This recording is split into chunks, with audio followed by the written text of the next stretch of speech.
appreciate you offering for me to come in. Rob, thank you for the referral. So a little bit about myself. I work for SCL International, which is a global company. We help about 75 of the top global brands in the world with their marketing. So our technology is powering companies like Apple, Google, Amazon, Abbott Laboratories, those kind of companies. So in applying the same concepts of the customer experience and how to engage your customers, how to be personalized, engage them on a personal level. We have millions of customers and can't possibly know each one of them.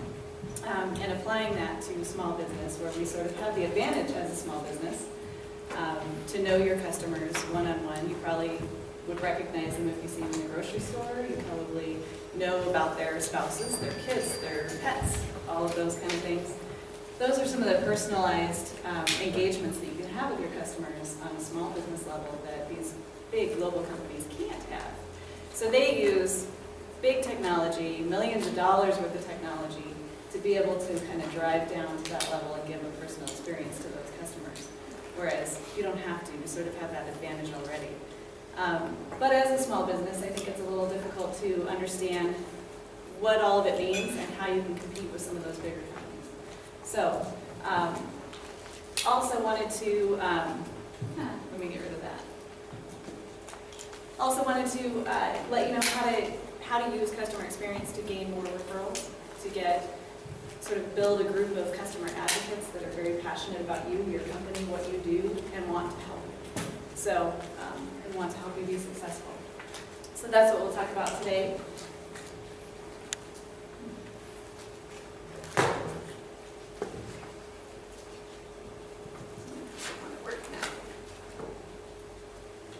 Okay, so I wanted to talk a little bit about the age of the customer. This is what we're calling it these days. Everybody knows how quickly things are moving in the marketing space and how quickly things change in each one of the market segments. Going back about 100 years was the age of manufacturing. That was really what drove business. If you manufactured something here, especially here in the United States, you had a great grasp on business and you were probably doing really well. Then distribution came in, so if you could distribute your products throughout the nation and then internationally, that became a big groundswell. Then we moved into the age of the information.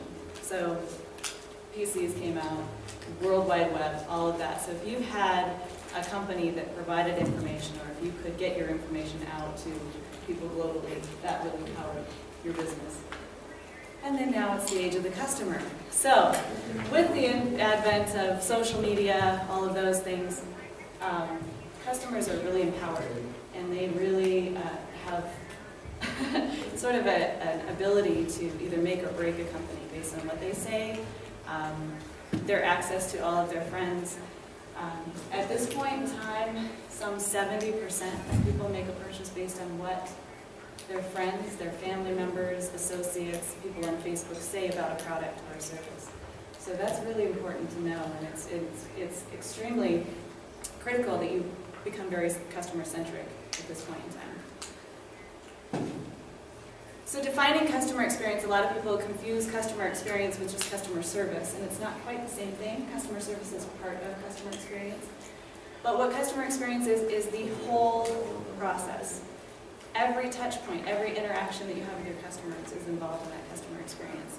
So it's really about how your customers perceive you or your company throughout all of those interactions. Customer experience management is the ability to manage that experience for all of those customers and do it in such a way that enables your business to be successful, keeping all of those business objectives in mind. So why is it important? Obviously, your customers are your business. They are your source of revenue. So it's really important that you keep an eye on what's going on with your customers, how they feel about you, what they're saying about you, your competitors, what's going on in the market space, what their interests are, what's driving them, what's motivating them. Customer experience actually really will boost word of mouth. It creates referral giants for your company. So if you have a really great customer experience, you have a strategy that enables a great customer experience that's consistent, your customers will advocate for you, they will refer you, they will tell others about you all the time, every chance they get. It builds loyalty. Your customers will come back time and time again. Even if it's, a mortgage, you might not need a mortgage every year.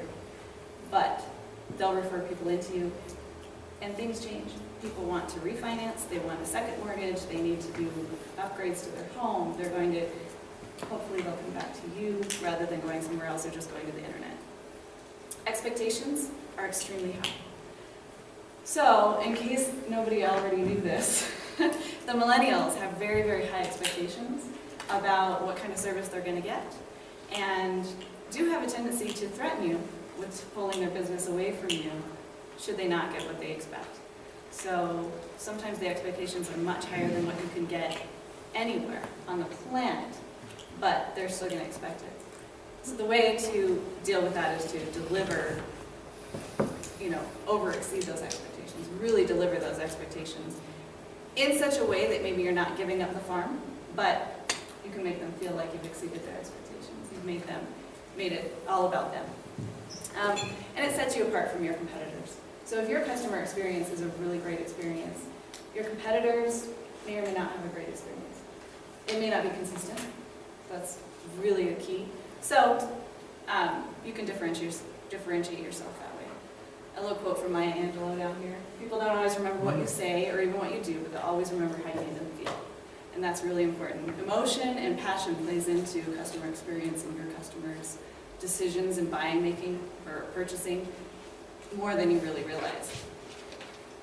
So talking about interactions, an interaction is when your customers have a two-way exchange with you or your company, or anybody who represents your company. And sometimes it actually is affected by a two-way exchange that they may have with another company in your same industry.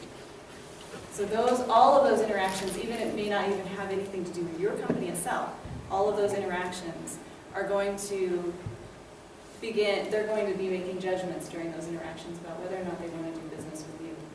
So some things you can control, some things you can't.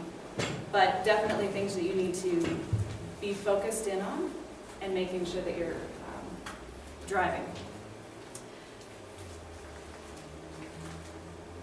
And this is if there's nothing else you take away from today, this is my big, big thing. It's critical that you uphold your brand promise during every single interaction, each and every time. So whatever that brand promise is, if you don't know what it is, if you can't articulate it right off the top of your head, if you have no idea what that might be, right? Make sure you come up with one. Figure out what it is. Figure out what it is that you do so much differently, so much better than your competitors. That's your brand promise. And use it. Always refer back to it. Every decision you make for your company, for your business, does it support that brand promise? Okay, so talking about customer experience, there's 3 things from the perspective of the customer that are really going to make an experience a good experience. 1 is being useful, 2 is being usable, and 3 is being enjoyable. So essentially useful is, does the product or service provide something that I need? Does it solve a problem for me? Or does it give me some kind of does it give me something in exchange? Will it better me somehow? 70% of purchases are made based on what problem something's going to solve. 70%. So the other 30 is based on actually getting something back. Being able to do something to better my life. Usable means that it's easy to realize and gain that value. So it's easy for you to get back what it is you expected from the product or service. I call this reducing speed bumps or eliminating the speed bumps. Basically, if it's too many clicks on a website, if it's too many steps, if it's too many parts, too many things to put together, anything like that, those are speed bumps. That's going to keep people from buying. It's going to keep people from enjoying the product. It's going to keep people from using the product or service. And finally, enjoyable.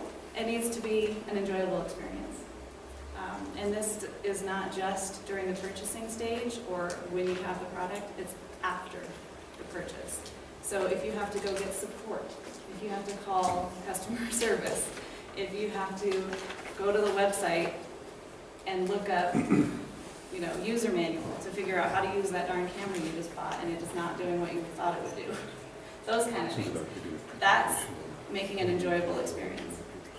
So not just at the purchase stage or before the purchase stage, but even after. This slide is all about the journey of the customer experience. So customers are going through a journey constantly with you, your brand, your company, your industry, whatever that might be. There's essentially 3 stages, but all kinds of different touch points along this journey. The initial stage is the trigger and consideration. So trigger is whatever it is that gets them to say, gee, I need to change my insurance company. I'm going to go to a different auto insurance company, whatever that might be. They're going to start looking and they're going to start their consideration. So consideration, they might go to the internet, they will definitely go to their friends, they will ask friends, they will read reviews, they will go, for instance, buying a computer. Nowadays, you can go to the internet site, you can pull up the user manual for that computer, you can see just how hard it is to use that computer if that manual is actually going to solve your problems when you do have a problem. So is that information available? That's the kind of thing people are going to consider during that consideration stage. It's an active evaluation. They're adding and subtracting companies and representatives as they go and making that final decision. Then there's the moment of purchase. Most people will get to that, not everybody will. So some people will decide that they need to buy something. They'll go through this whole consideration stage and then just completely drop off and never buy that product or service. But most people will. They'll purchase. At the moment of purchase, that's very important. That moment is when you're going to determine for your company or for your business whether or not you're going to get a referral from that person, is at the moment of purchase. It's not going to be during the active evaluation. It's not going to be during the post. The post-sale process will determine whether or not they send people to you after that and advocate for you after that. But the purchase point, that's when you really need to be on your game, and you really need to make sure that you close them and give them and deliver their expectations. And then post-purchase, you need to make sure that you're supporting them afterwards. Even if it's not something that you have anything to do with, if once it's done, there's nothing left for you to do for that customer, even just checking in with them and seeing how they enjoy it. How did it work out for you? How are you doing? How's this going? Just checking in with them, because those referrals will keep coming if you do that. Let's see what else. And then right here in the middle, I have this bright green thing. Every touch point along your customer journey. So if you don't know exactly what your customer journey is, if you don't know every single touch point that a customer might have with your company or your business or you personally, map it out. Make sure that you understand every way that they could possibly have any touch point with you, whether it's email, websites, print advertising, somebody else that you know who might refer for you, this group, those kind of things. You want to map all of that out and know that each and every single one of those touch points is driving your customers closer into that center, which is what we call the loyalty loop. So once they've hit that post-purchase stage and there's a trigger here, whether it be a friend, somebody they need to refer, or they need your services again, they're going to go right back to you rather than go through that whole consideration stage again. Okay, so moving on, ideal customers. I don't call these happy customers because it's not the same thing. Ideal customers will shop with you, they'll share their experience with others, and they'll also advocate for you. 3 very different things. Okay, so they're shopping with you. They're going to come back to you. They're going to ask you questions. They're going to want you to know your expertise. And they're also going to ask you for referrals for other people that they need in the same kind of space or on the same page. Then they're also going to share their experiences. And this is so much easier for people to do right now. I don't know how many tweets you see of people who are sitting on a Southwest Airlines flight in the middle of the tarmac and can't go anywhere, and they're sitting there for hours, and they're tweeting about it. And I've seen, additionally, Southwest Airlines will respond to those, and they'll tell them exactly what's going on, or they'll tell them it's going to be this much longer for those kind of things, which is kind of exciting, you know, people sitting in a room answering tweets.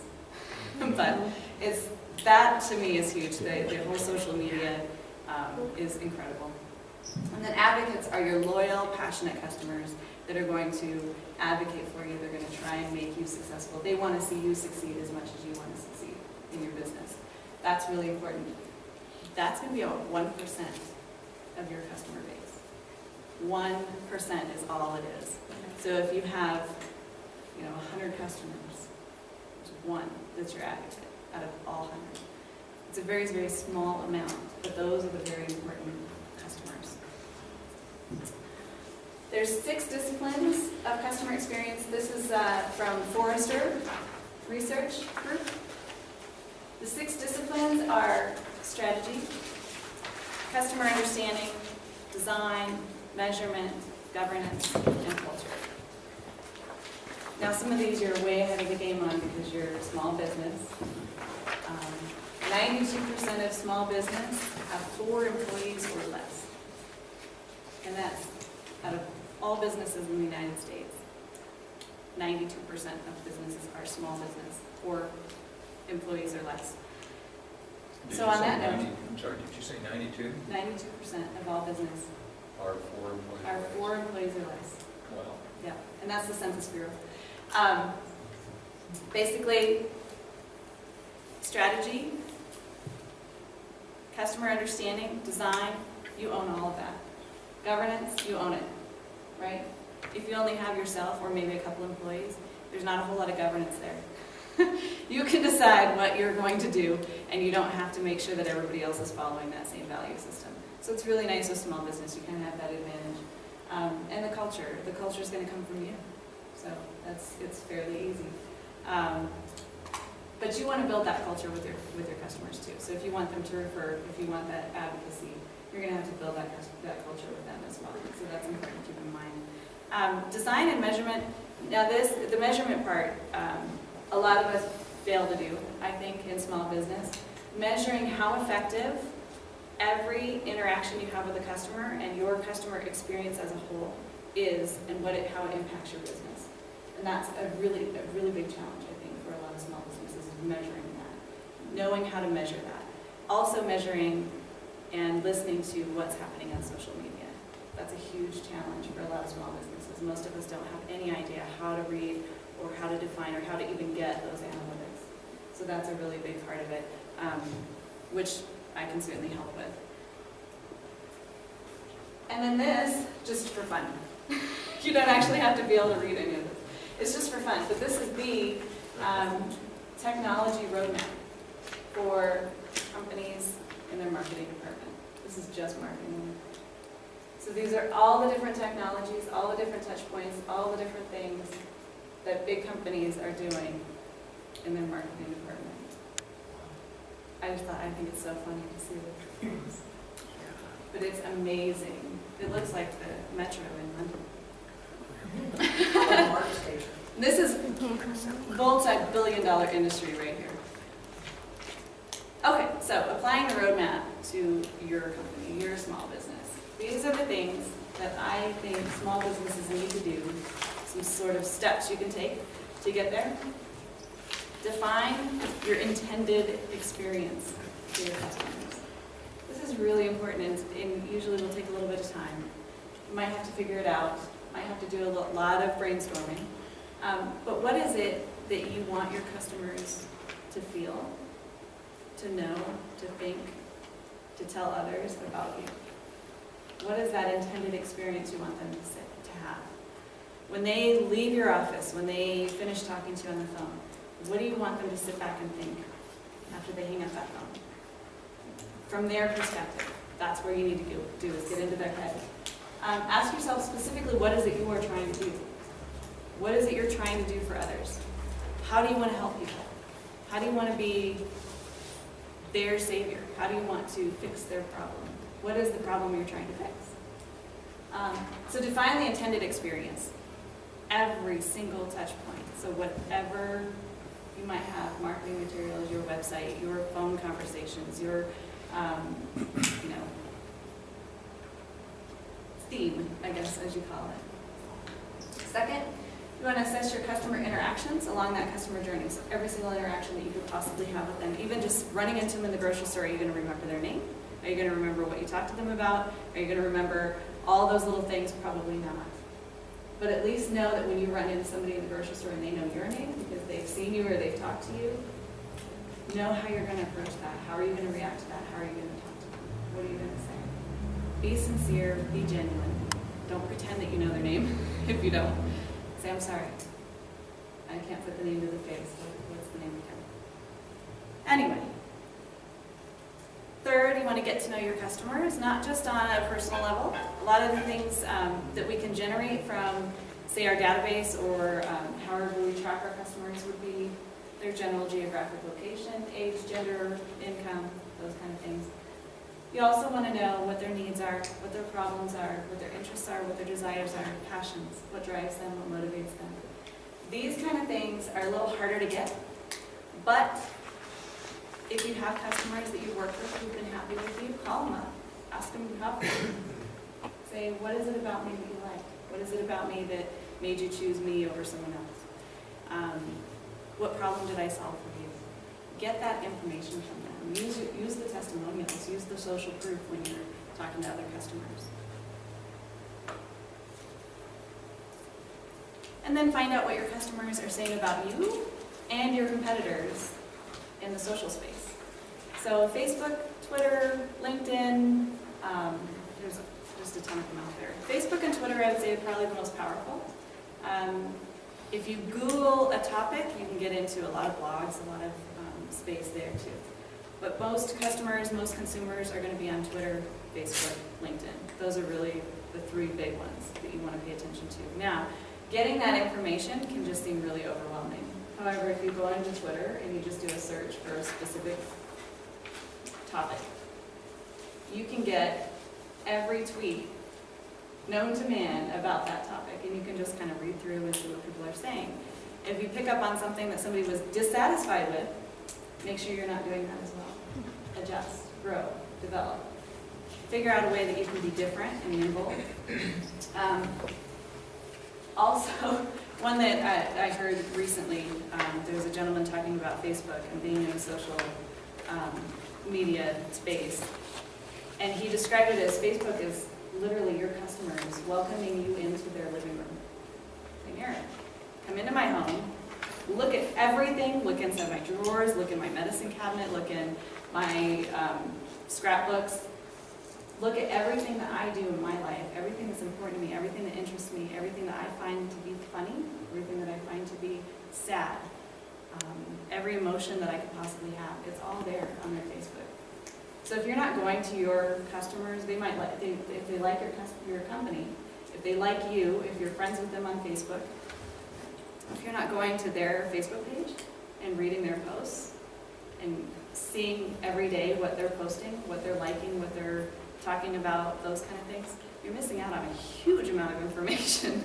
Even if they're not an active customer right now, you're getting to know what a customer who actually purchased from you is interested in. Because 9 times out of 10, that's going to be a lot of your customers. That's going to be kind of a good gauge of what your customers are interested in. Fifth, assess your technology needs. So technology in small business is a little challenging, right?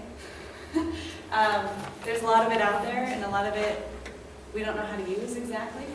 We don't know what's going to benefit us and what's going to give us a good return on investment. There's a lot of technology that's very expensive. But there's also a lot of technology and things that you can do that are free and very easy to implement. One, I think the most important is, are you using a database to track your customers, to know who they are, as much information about them? Can you action on that insight? So you might have all this data that you've collected on customers. You might know everybody's address. You might know everybody's age, where they work, how many kids they have, that kind of thing. But can you action on it?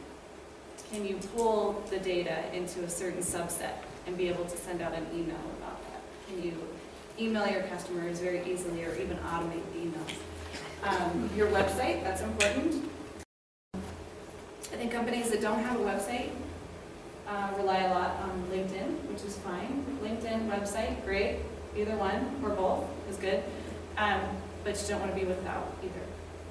It's really important you have at least one or the other or both. Marketing materials, you need a repository for all your marketing materials. Make sure you're keeping track of everything you've ever sent to anybody, even if it's an email. Have it all in one place. Make sure it's organized so you can go back and look and see what you've sent to who.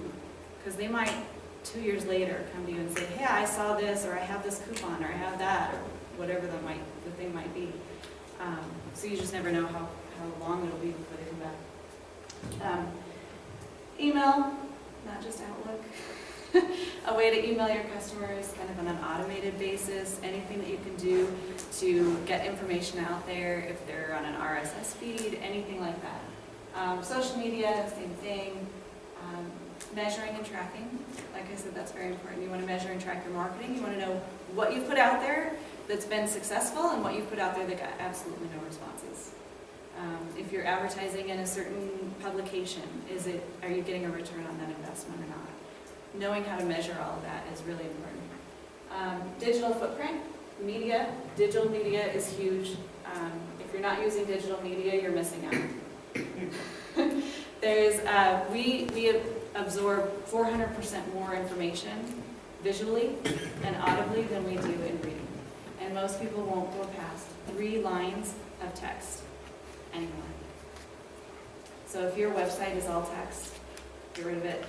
Make it shorter, use bullet points, and add a video.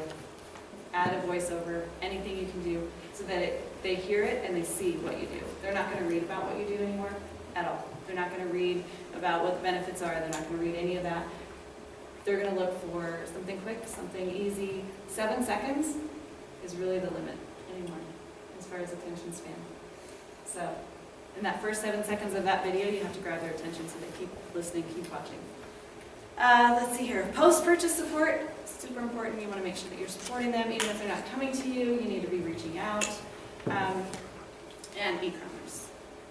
Sales platform, merchant services, those kind of things. You want to make sure you have some way of capturing the sale. Getting away from invoicing, things like that. Yes and no. I would say, the quicker that you can capture the sale, the better. If you sell a product, there's a woman who has been uber successful on Facebook by having them comment that they want that product. They comment, yes, I want it, and she sends them a PayPal invoice. And she gets paid more, better, higher return rate, and more capture than any other business out there using Facebook advertising. Just by doing that. Just post a picture of her product.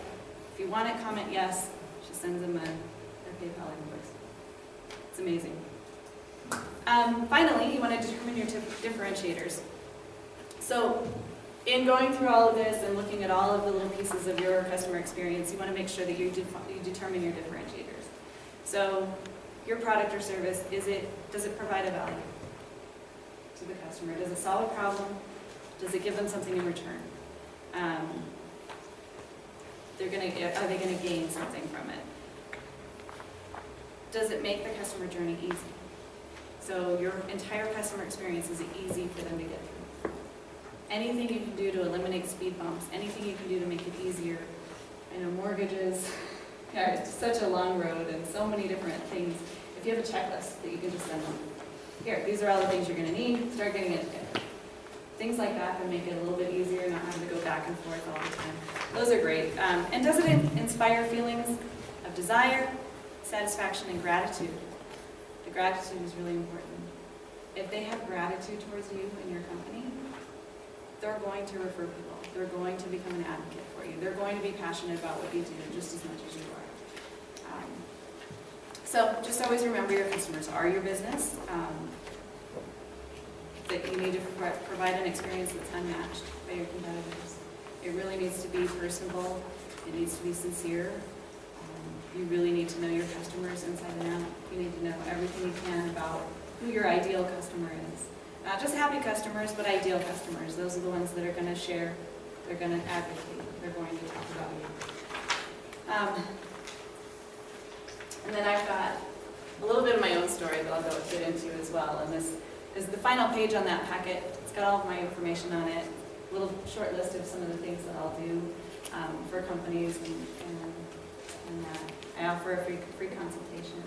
We also do a discovery workshop where we'll sit down and work with you, look at the entire customer experience, and give you some really quick actions that you can take to adjust things, and it'll make an impact on your business right away. So a short story about myself. I opened a fitness business 4 years ago, and had no idea what I was doing.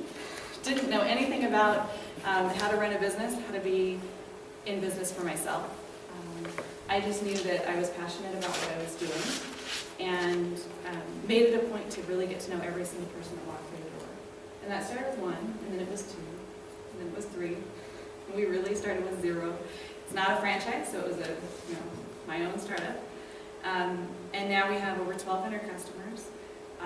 We've built a huge, sort of platform of really passionate advocates for our company. They send their friends, they send their neighbors, they tell everybody they can. They drag people in kicking and screaming. It's really quite cute. But along the way, I just started applying some of the concepts of this. One of the things that really stands out for me is we've been in operation for about 2 years, and I always thought, oh yeah, our target market is about women, age 30 to 45. We have kids that are a little bit older, maybe middle school, high school age, and may or may not have a job. Most of them don't have a job. And I was actually quite surprised when I dove into the data and started really looking at the data that I had collected from all of our clients. 70% of them were age 45 to 65. They're women. I got that part right. But 45 to 65, they're retiring, or they're baby boomers. They work full-time, or they've retired from a full-time job. Their kids are grown, they're gone. They don't have kids. That's a huge impact on how you market to those clients and those customers. So my mindset, thinking I knew, based on the people I see walk through the door every day, who my customers were, and then really diving into that data and looking at it, that's a completely different market. And you would not market to those two in the same way at all. So it's little things like that that you may not have time to do, or may not be able to sit down and do, but it really is a huge impact on how you market to your